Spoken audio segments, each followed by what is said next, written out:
friends. So this webinar is called Why is MEL so expensive? Now, one of the things it presupposes is that MEL is expensive, and I'm pretty sure most people agree. Now, there's a couple of things that really go into how an insurance product, the price is determined. Now, half of that, I'm certain I'm not telling anybody anything they don't know. But if we start out with the concept of insurance pays the claims and then makes a little bit of profit for the company, once their expenses are paid, then we know where to start looking. Now, if we start with MEL is expensive because the claims are expensive, we're at least a long way down the path. So how expensive are the claims? Now, if you've been to one of our talks before, you've probably seen this park bench. It's put by a lawyer down in South Florida. And what they do is they advertise a lot for admiralty claims, and there's a reason for it. So if we take a state workers' comp, this is standard office work comp like we're used to, and say that's a $10,000 claim. That same claim in Longshore is $25,000, and that exact same injury is $50,000 to the carrier in total cost. Not necessarily the money the injured employee gets or anything like that, but that's the cost to the insurance company. We'll talk about why that is, but I'll give you a hint. The park bench really gives it away. It's partly the attorneys. So let's do a quick refresher as to what we're talking about and where somebody is covered under MEL. So we'll go back to my buddy Phil here. And what we use is the A, B, and C locations. And what we're talking about with MEL is just half of B and C, all of C. And only for specific, MEL is designed for third-party vessels only, and we're going to really keep our context in third-party vessels. For most of the talkings, we're talking about something else. So what we're talking about is an employee on another person's vessel, whether it's dockside or away from dock, or just solely away from dock, depending on the operation. So that's what we're talking about for MEL. That's where the MEL coverage is doing the work. So what are we covering in MEL? So MEL is a kitchen sink of coverages. Start out with general maritime law, including maintenance and cure and seaworthiness. Then you get transportation and wages. And when we talk about these, those are normally specifically called out in the MEL policy. It normally says Maritime Employers Liability, including transportation, wages, maintenance, and cure. Now, I have never seen an MEL policy that doesn't cover transportation, wages, maintenance, and cure, but people like to put it on top of the policy because it makes the insured feel a little better that they're getting all these coverages even when they just always were. Sometimes it's okay to promote yourself a little bit and thank yourself for giving something that you were giving anyway. It's like the attorneys around here advertise that you don't pay unless you win your claim. Well, that's contingency. Every defense attorney are working on claims and injuries. Absolutely will work on contingency. So advertising that you give it away, you get it for free unless you lose, absolutely is obviously something that every attorney does. So, okay, so transportation, wages, and maintenance and cure. Now, if we immediately look at those and think about what it means to work on a vessel, people who are working on a vessel work away from hospitals, are highly skilled. You have to pay them more to leave their families for days or weeks on end. It's almost immediately apparent how transportation, wages, maintenance, and cure will all be higher just by the sake of being on a vessel. Additionally, MEL covers for death on the ICES Act, wrongful death in the Jones Act. DOSHA is not always added. It is an option for some insurers. It's sometimes included, but it is something to be aware of if you have employees going on a vessel away from the territories of the U.S. So once they're in international waters, DOSA applies. So what is the Jones Act? Well, the Jones Act is actually the Maritime Marine Act of 1920, and it set really in one small line that an employee can sue his employer. And we can get into more detail in other webinars. But really, it's that key: employee can sue his employer. So Phil here, he can sue an employer if he gets injured, and that right doesn't exist in workers' comp. The compensation doesn't allow you to, is in lieu of having to sue your employer for liability. That's the whole benefit of compensation. So, what damages are recoverable under the Jones Act? Well, loss of past wages, loss of earning capacity, past and future medical expenses, pain, suffering, and loss of life enjoyments. If you spend any time listening to lawyers, that should start to immediately ring bells and go, uh-oh, that's expensive. You can have prejudgment interest for unseaworthiness, which unseaworthiness is a feather claim. It's really easy to get an unseaworthiness. It basically just means that vessel isn't suitable for what it is. And if somebody got injured, it wasn't suitable. So it is almost impossible not to get unseaworthiness. And then there's wrongful death under the Jones Act, which is different than the wrongful death here. Just something to be aware of. So how does an underwriter look at this? Well, they look at this application, and this is the standard London market application and how they track the payrolls.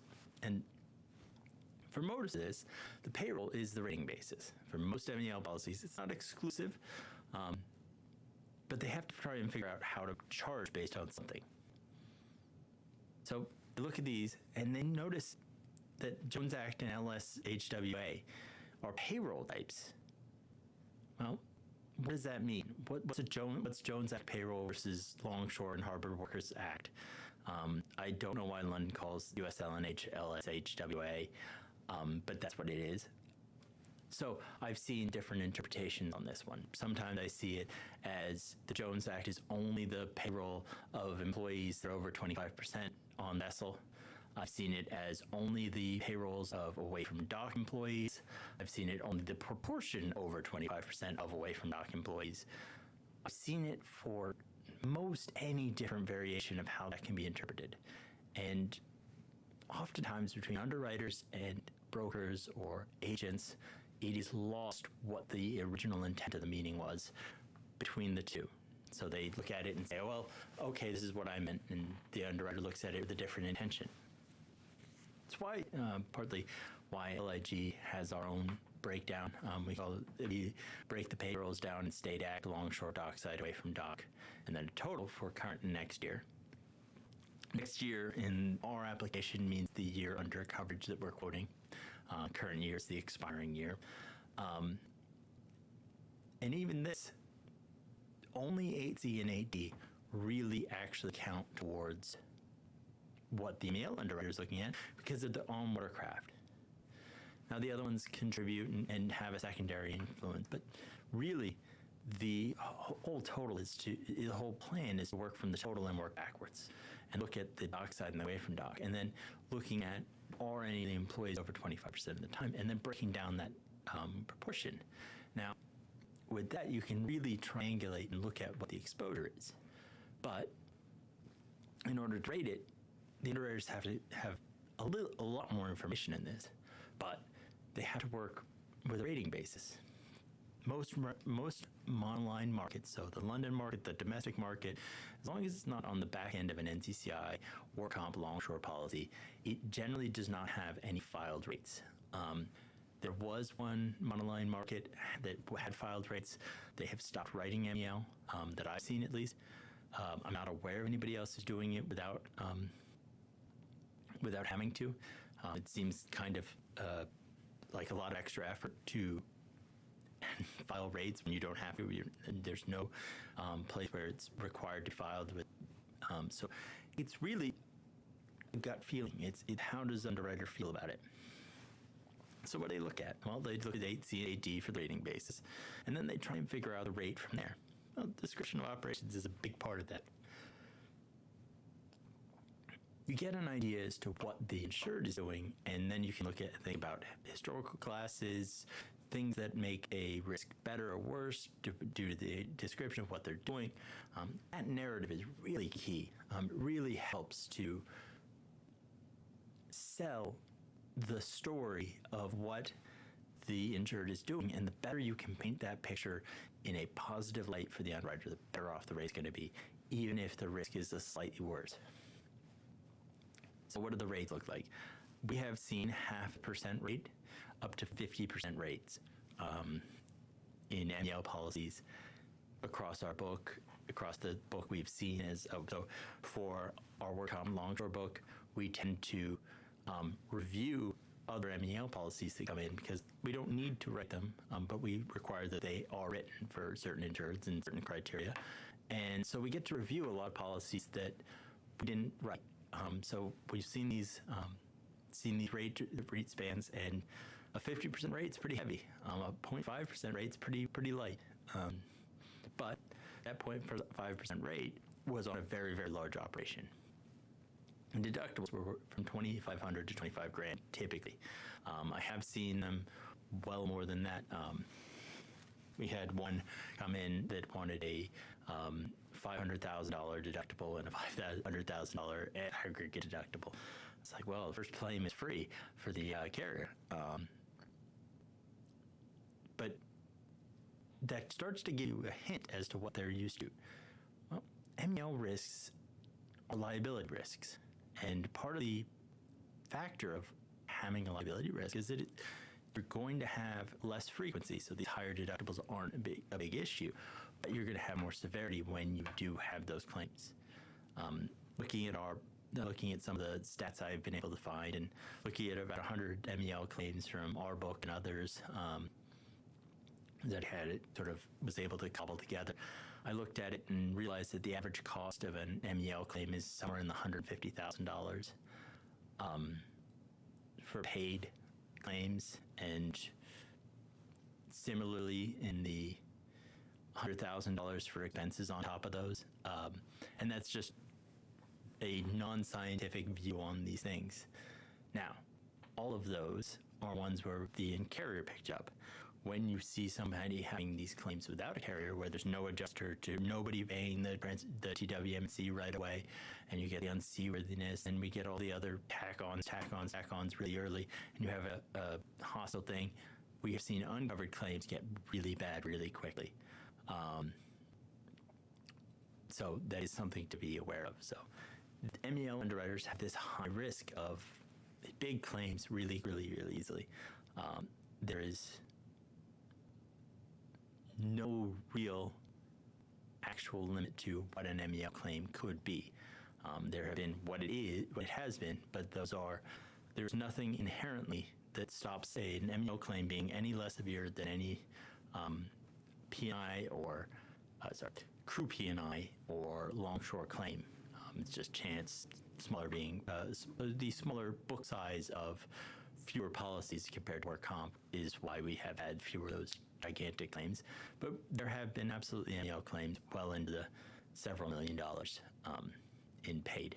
So what are the other things they look at? Well, they look at soft versus hard, and I really hate those words in relation to MEL because everybody has different views on what's soft and hard, and sometimes soft versus hard means 25% and 26%. Like, that's a ridiculous way to look at it, because you can be 60%, 70% on vessels and not be a Jones Act sailor because it's on not an identifiable fleet. You don't pass all the other tests. You have no allegiance to the ship. It doesn't look marine in nature. You just happen to be on a boat, and it's all dockside. Some of those underwriters will look at that and say, "Oh, that's hard," or "That's soft," and it's such a ill-applied thing. I would prefer that nobody looks at and describes things as hard and soft crew. It's just too overloaded of a term. Now, some people use this as soft and hard as owned versus non-owned vessels. So they'll view it or not write owned vessel MEL. I'm like, well, it's no different in exposure, but that is what their understanding is as to what MEL is. Some people say that captain and mate are always hard crew, and because that said captain, if you don't necessarily meet all the Jones Act criteria, this isn't the talk for what those are, you don't necessarily have any higher risk of having a Jones Act claim that pays out. And sometimes soft and hard is used as dangerous work and safe work. One of the ways I like to look at what's safe work versus hard work is this shower after work. And with all apologies to whatever truck was running in this ad, there was a truck ad a few years back that talked about people who shower after work. They're working really hard, and I really like that. I use that as a good depiction as to how hands-on and manual your job is. So some underwriters take a hard view on people who have shower after work because they're doing more dangerous work. So they price it a little higher. Sometimes it's the average annual salary, not just the payroll in the application in that on watercraft, but if somebody's very highly paid, their unearned wages are going to be way higher. So it's something to be aware of as to how an underwriter would rate for it. The jurisdiction. Sixth Circuit is very expensive because they have these claims and they have the very friendly things to, actually they don't have friendly things at all. They're very hostile to MEL claims just in general in both directions. What we see is that we have one claim coming back as to whether or not somebody's a Jones Act seaman on a sometimes spudded barge saying, well, this is not, they're not exposed to the perils of the sea. And then the next one will say, well, they swear their allegiance to the vessel. Most of what we're seeing in that point is that a particular jurisdiction, in this case the Sixth Circuit, makes it more likely that you're going to have a defense cost. And admiralty attorneys aren't cheap. No attorney's cheap these days, but admiralty attorneys are even more so.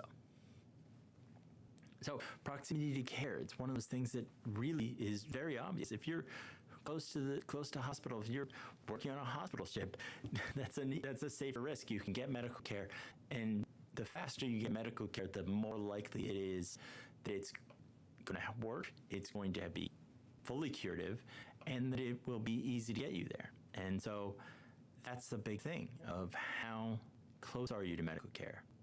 Now, the next one is what I hate to admit, but a lot of underwriters will look at a submission, and the less clear it is, the less good the submission is, the worse the price gets.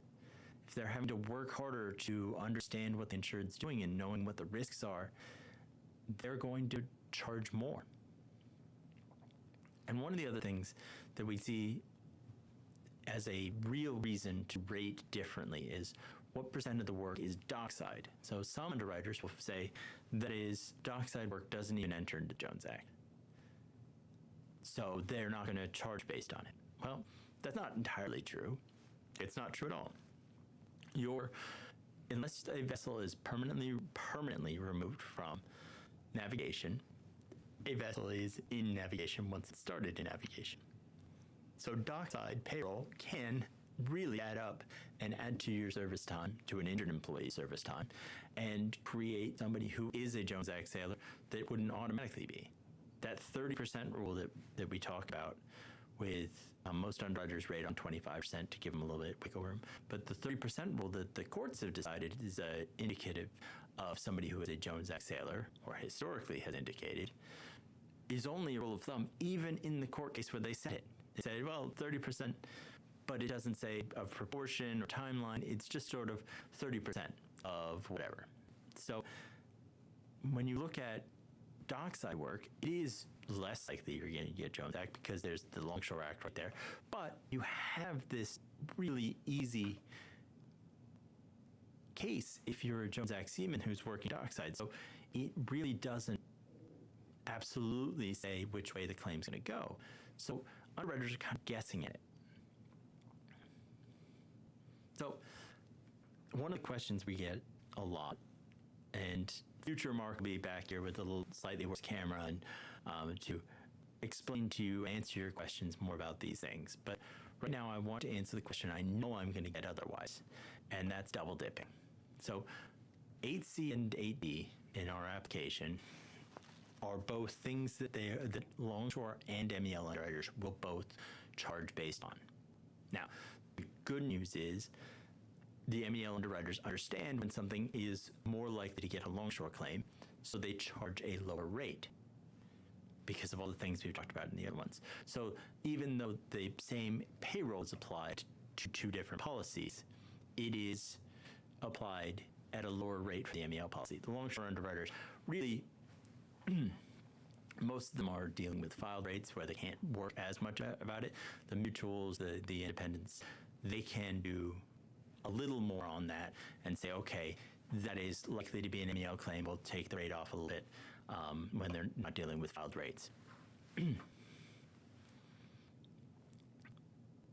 Insureds will often ask, is this double dipping? Or state this is double dipping. Well, that's not the case. What you're looking at is the same rating basis for two separate exposures. Sometimes those employees will be seen to be longshoremen and get Longshore benefits. Sometimes they will be seen to be a Jones Act seaman and get Admiralty benefits. It does not automatically preclude having the other claim when you have one. Now, I say this, the Longshore Act that excludes anybody who's a captain and crew of a vessel. So once the Admiralty claim actually happens, then the Longshore claim will stop.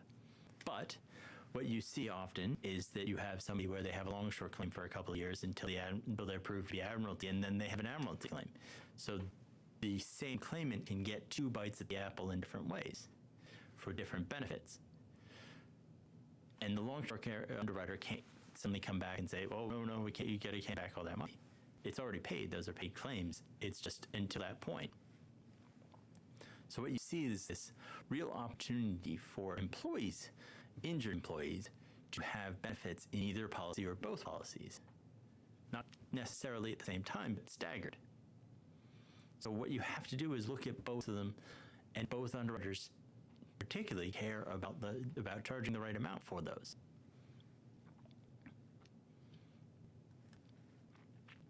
So that's all that we had today. I know we'll have some questions, but thank you for listening.